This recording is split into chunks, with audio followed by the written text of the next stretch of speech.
değerli arkadaşlarım. Hepiniz bir videomuza da hoş geldiniz, sefa geldiniz. Arkadaşlar tabii iki video arasında bir uzama oldu ama tabii araya canlı yayın da girdi biliyorsunuz. Çok uzun zaman sonra bir canlı yayın yaptık ve o canlı yayına katılan, beni yalnız bırakmayan tüm destek olan arkadaşlara çok teşekkür ediyorum. Onların da vaktine sağlık diyorum değerli arkadaşlar.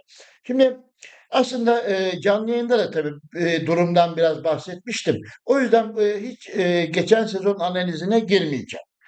Bu sezon yine kartlarla ilgili güncellemeden sonra gelen ufak tefek değişikliklerle ilgili sohbet etmek istiyorum. Ama bu arada geçen sene sezonu da diyeyim daha doğrusu dörtlü bir taşla kapattığımızı söylüyorum. Ve zaten bütün rakamlar da önünüzde ve hemen vakti kaybetmiyoruz.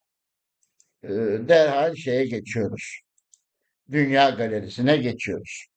Şimdi arkadaşlar e, birinci bölüm, ikinci bölüm. Ben iki sezona bir bölüm diyorum biliyorsunuz. Üçüncü bölüm derken bu bölümde de milli takımlar bazını almışlar. Yani şöyle gösterelim. Kore, İtalya, Fas, İsveç, Mısır, Japonya, Avustralya, Belçika, Norveç gibi milli takımların oyuncularının kartlarını koymuşlar bu sefer de değerli arkadaşlar. Zaten ana mantık aynı. Onda söyleyecek bir şey yok. Bu sezonda büyük ödülden sonraki en iyi ödül diye tabir ettiğim 100 token ve 100 elmasla Hırvatistan milli takımının kartlarının tamamlanmasına bağlı. Bu arada değerli arkadaşlar ödülü tamamlayan arkadaşlar oluyor. Ödülde biraz gecikmeler oluyor sanıyorum. Kulağıma gelen, bana intikal eden şikayetlerden biri de o. Dolayısıyla yani ödülü hemen alamayan arkadaşlar da var. Bunu da belirtmiş olayım. Şimdi değerli arkadaşlar, zaten bunun üzerine fazla konuşacak bir şey yok. Başlarda zaten her şey çok iyi başlıyor. Ama maalesef daha sonraki zamanlarda hep kopya, kopya, kopya, kopya bu zamana kadar yaşadığımız klasik durum diyebilirim değerli kardeşlerim. Yani burada zaten milli takımlar bazında. Ha bu sefer de ne olmuş? 400 tane kartı tamamlayabilmemiz lazım. Şimdi ufak tefek güncelleme sonrasında değişikliklerden bahsedersek esas zaten bunu sizlerle sohbet etmek istiyordum. Bu videoyu yapma amacım da bu. Bakın zaten 1000 elmas bu etkinliğin ilk başından beri gelen ödüllerden bir tanesi. Özel başarıyı saymıyorum. Şimdi burada üç oyuncu diyor ki sezon dışı antrenörü birlik yükselmesinden sonra overall'ı koruyacak 3 oyuncu seçmene olanak tanıyacak. Yani 3 oyuncu seçeceğin 3 oyuncunun overall'ı lig bittikten sonra biliyorsunuz bir yıldız kaybediyordu ya veya işte 20 puan geriye düşüyordu ya overall'dan. O overall'dan düşme sağlamayacak diyor. Sanıyorum bu bir sezon için geçen olabilecek bir durum tabii. Yani ikinci, üçüncü sezonlar için olmasa gerek diye düşünüyorum. Belki de o şekilde. Şu anda tam olarak bunu tabii zaman gösterecek bize. Olan arkadaşlardan gelecek olan geri dönüşümler gösterecek ama dolayısıyla 3 oyuncunun ana tema olarak söylemek gerekirse 3 oyuncunun overall'ı korunacak. Bu ek ilave olarak güzel olduğunu söyleyebilirim. Yani burada bir oyuncu veriyordu. Bu sefer 3 oyuncunun overall'ını koruma altına alabileceğimiz bir durum oluşacak. Ama tabii bu 400 tane kartı açıp bu ödülü alabilen arkadaşlar için diyorum. Bu birinci kısım arkadaşlar. Şimdi puan dönüşümlerinde biliyorsunuz 50 idi bunu 80'e çıkarmışlar küçük paketi. Orta aynı kalmış, benzersiz de aynı kalmış. Şimdi burada güzel yanlardan bir tanesi de şu, takas olayı. Şimdi hemen bakalım. Şimdi arkadaşlar, elinizde biriken kopya kartlar oluyor. Tabii daha biz başında olduğumuz için bu çoğalacak da çoğalacak, çoğalacak da çoğalacak. Dolayısıyla arkadaşlarınızla takas etme imkanı sağlanabiliyor. Gerek onlardan size gelen tekliflerde veya sizin onlara vereceğiniz tekliflerde. Aynı bir zamanlar biliyorsunuz görüşmeler vardı transferlerde. Bir oyuncuya talip olunurdu. İşte belli bir token teklif edilirdi. Oyuncunun 24 saat içinde zamanla cevap vermesi veya vermemesi neyse böyle bir sistemdi. Burada da çok özür diliyorum, pardon. Burada da buna benzer bir olay var. Değerli arkadaşlar, hemen tekrar şöyle bir bakalım. Mesela örnek olarak atıyorum bir tanesini canlı canlı şey yapalım. Örnek şu. Diyelim ki bu oyuncuyu ben teklif etmek istiyorum. Yani burada arkadaş listemde o kişilerden bir tanesini ben videoda e, mesela sizin gözünüz önünde bir tanesini teklif edeyim. Tabii hemen tabii gerçekleşmiyor. Karşı tarafında buna onay vermesi gerekiyor. Dolayısıyla o da size sizde olmayan bir kartı. Çünkü uyarı veriyor arkadaşlar.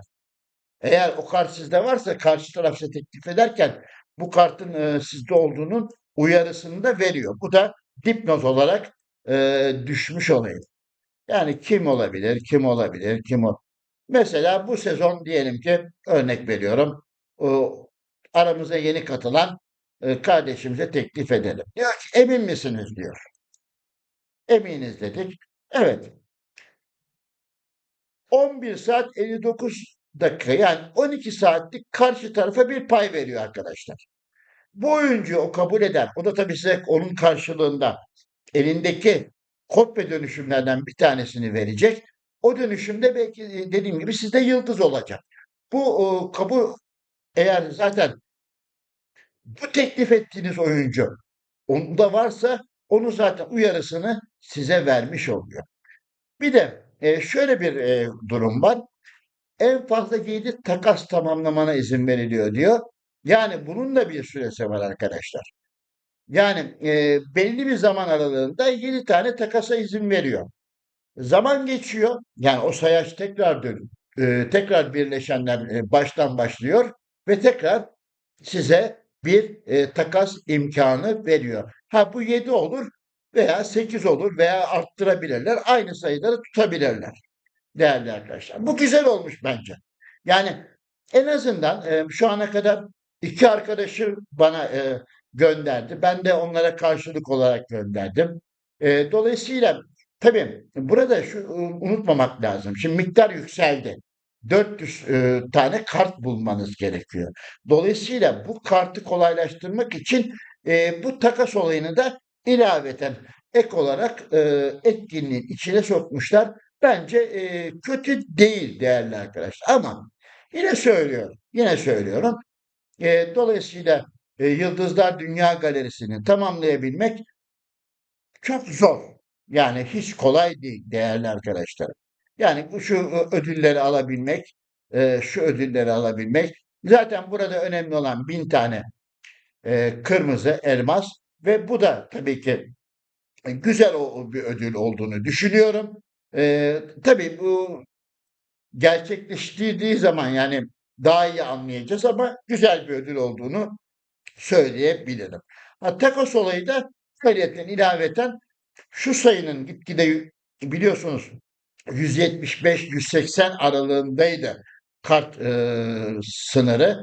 Şimdi 400'e çıkınca dolayısıyla bunu da bir şekilde kendilerince kolaylaştırmak istemişler. Mesela Onur Kılıç'a işte ben şu oyuncuyu teklif ettim. O bana bakalım yanıt verecek mi, vermeyecek mi? Ali Karabaş'a örnek veriyorum. Hasan Mert Buran'a kardeşimize bunu teklif ettim. Mesela burada bunların cevap verme süreleri gitgide düşüyor. 4 saat 54 dakika, 4 saat 55 dakika gibi. Yani 12 saatlik zaman diliminde size bir cevap vermeleri mümkün olabilecek Valla arkadaşlar, hep aynı şeyi söylüyorum. Yani bu konuyla ilgili belki haddinden fazla içerik yaptım ama hala da güncel olduğu için yine onu devam etmek istedim. Şöyle söylemek gerekirse arşivimize şöyle bir gidersek, bakın arkadaşlar, zaten ilk sezonu hiç söylemeyeyim. Zaten hepiniz artık ezbere biliyorsunuz. Bir kartla kaybettiğimiz sezon dönemdi. İkincisinde biraz daha yaklaştığımızı zaten bunu canlı yayında da söylemiştim.